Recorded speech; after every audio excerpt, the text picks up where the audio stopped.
Hello students, विजय education चॅनलमध्ये तुम्हा सर्वांचं स्वागत आहे। आज आपण पाहणार आहोत board question paper March 2020 science part 1। तर याआधी आपण पाहिलेलं आहे, याच्या नोट्स पूर्ण आपण स्टडी केलेल्या आहेत। पेपरचा टाइम 2 आवर आहे आणि मार्क्स 40 आहेत। चला बघूया क्वेश्चन नंबर 1। क्वेश्चन नंबर 1 आहे राइट द करेक्ट अल्टरनेटिव्ह। त्यामध्ये first, according to Mendeleev's periodic law, properties of element are periodic function of their dash dash। तर याचा आन्सर आहे ॲटॉमिक मासेस, म्हणून इथं बी आन्सर येईल। त्यानंतर vapour content in the air is measured using a physical quantity called, it is called as absolute humidity. याचा answer येईल A. त्यानंतर third question, for the normal human eye the near point is at dash dash centimetre. याचा answer येईल C25। The astronomical object closest to earth means to earth is dash dash is our galaxy. काय आहे? हे आहे moon. D answer येईल याचा।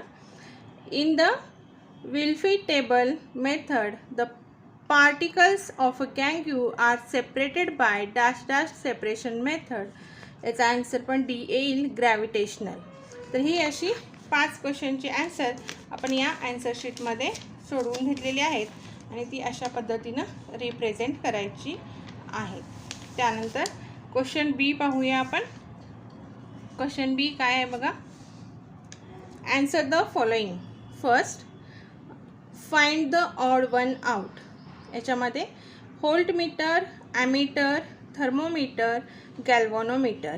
तर याच्यामध्ये ऑड काय आहे? तर याच्यामध्ये थर्मोमीटर हे ऑड आहे, बाकीचे युनिट्स हे करंट मेजर करतात, थर्मोमीटर हे टेम्परेचर मेजर करतं। Second question, the complete the correlation. Alkene C double bond C, alkyne C triple bond C। State true और false. The frequency of AC is 50 hertz. हे sentence काय आहे? हे sentence true आहे।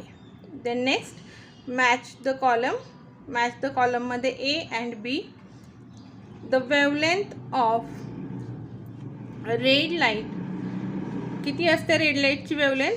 It is 700 nanometre.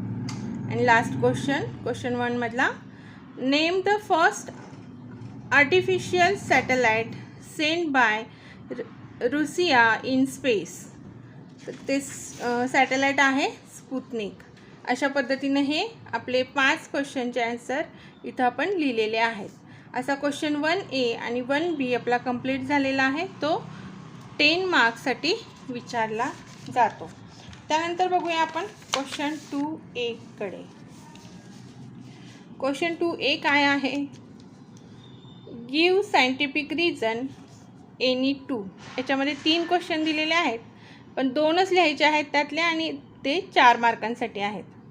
पहिला question, the weight of an object changes from place to place through its mass is constant. बघूया याचा answer काय आहे ते। याचा आन्सर आहे question 2A। Weight of an object is product of mass and gravitational acceleration. ऑब्जेक्टचं weight कशावर depend असतं? तर त्याचं mass into gravitational acceleration. That means W is equal to mg, weight is equal to mass into gravitational acceleration.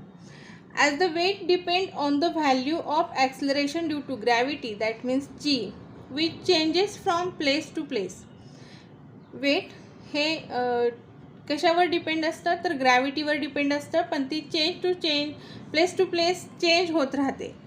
But mass is and fundamental quantity. Mass ही fundamental quantity आहे, which value remains same everywhere. त्याची value कुठेही जा तुम्ही सेमच राहते. Hence the mass of an object on the earth will be same. म्हणून अर्थवरती जे मास आहे ते कुठेही गेलात तरी सेम राहील, पण वेट हे वेगवेगळ्या ठिकाणी डिफरंट राहील. हे याचं ॲन्सर आहे. आपला नेक्स्ट क्वेश्चन बघूया आपण. Second question.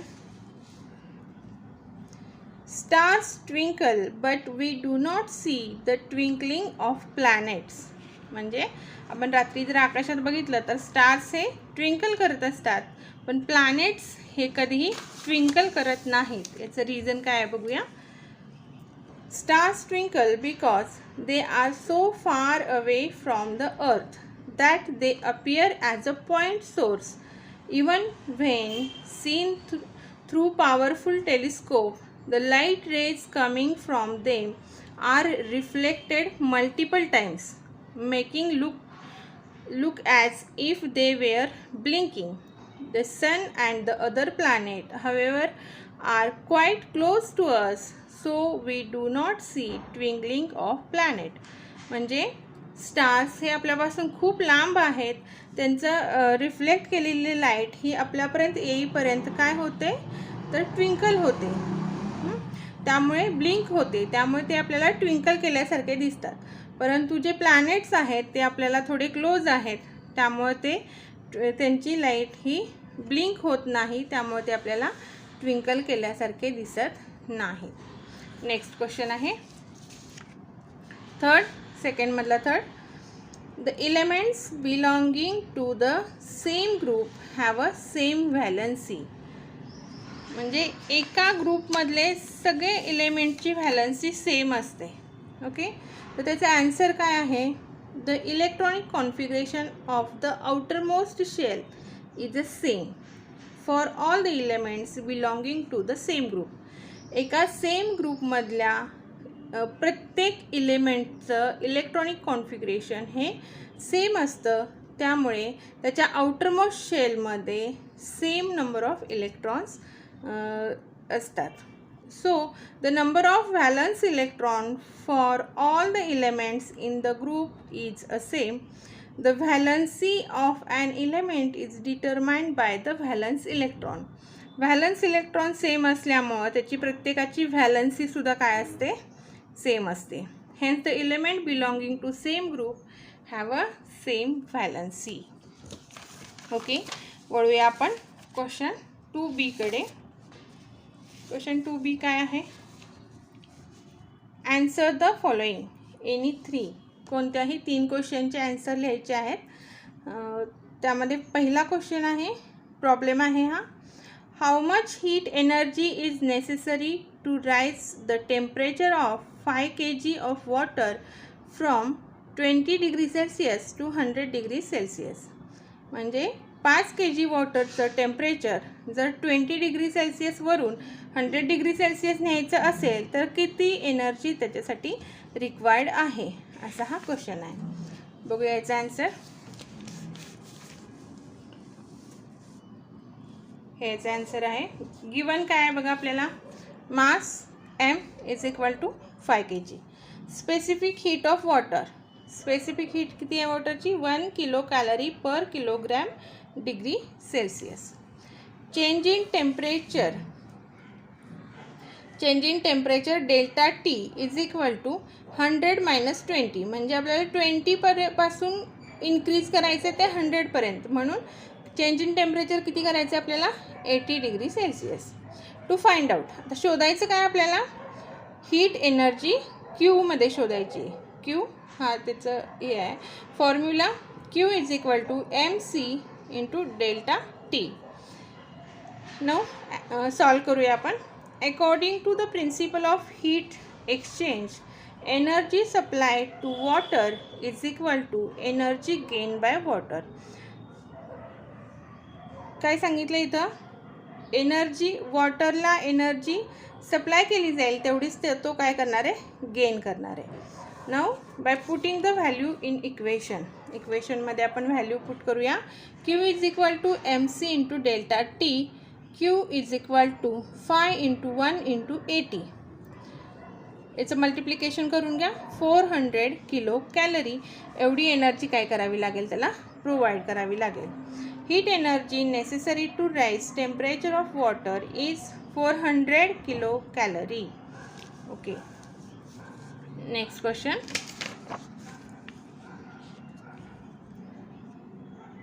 Question second B मधला सेकंड क्वेश्चन.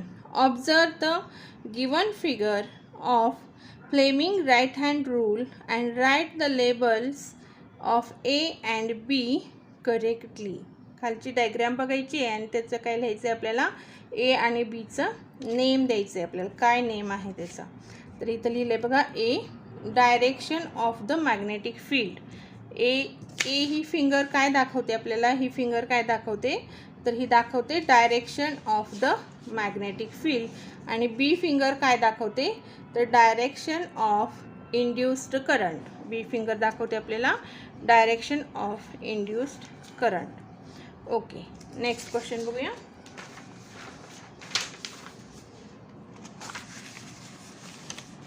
ही डायग्राम दिलेली आहे आणि काय विचारले बघूया. Observe the given graph and answer the following question. हा ग्राफ ऑब्झर्व करा आणि खालच्या क्वेश्चनचे आन्सर द्या. फर्स्ट क्वेश्चन आहे, name the process represent in the figure. फिगरमध्ये सांगितलेली प्रोसेस कोणती आहे ते विचारले, represent. B, at what temperature does this process takes place. आणि किती टेम्परेचरला ही प्रोसेस होती आहे. तर हे जी फिगर आहे ती कशाची आहे, ॲनॉमलस बिहेवियर ऑफ वॉटर. आणि जे टेम्परेचर आहे ते 0 degree Celsius to 4 degree Celsius हे आहे. बघूया नेक्स्ट क्वेश्चन.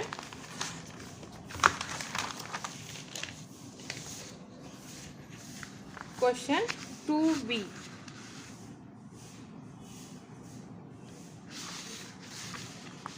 मधला fourth question. Okay, complete the given chemical reaction. Given chemical reaction complete करायचे. काय विचारलं आहे, CuSO4 aqueous copper sulphate plus Fe solid म्हणजे फेरस म्हणजेच आयर्न, या दोघांची जर रिॲक्शन केली तर आपल्याला काय मिळेल, तर इथे दिलेलं आहे बघा.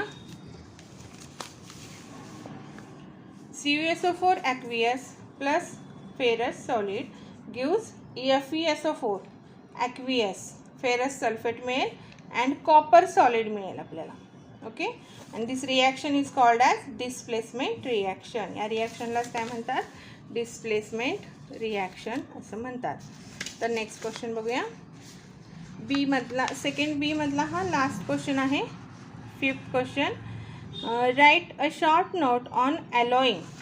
ॲलॉईंगवरती एक शॉर्ट नोट लिहायचं आहे. ॲलॉय म्हणजे काय, आपण पहिल्यांदा डेफिनेशन बघूया ॲलॉयची काय आहे ते. ॲलॉईंग, the homogeneous mixture formed by mixing of metal with other metals and non-metals in certain proportion is called on an alloy. म्हणजे homogeneous mixture of metal and other metals or non-metals. म्हणजे एखाद्या मेटलमध्ये तुम्ही दुसरा एखादा मेटल ॲड करा किंवा एखादा non metal add करा, यांचं जे होमोजिनियस मिक्सचर तयार होईल त्याला काय म्हणतात, ॲलॉय. तर फॉर एक्झाम्पल इथे एक्झाम्पल दिलेत ॲलॉयचे. ब्रॉन्झ.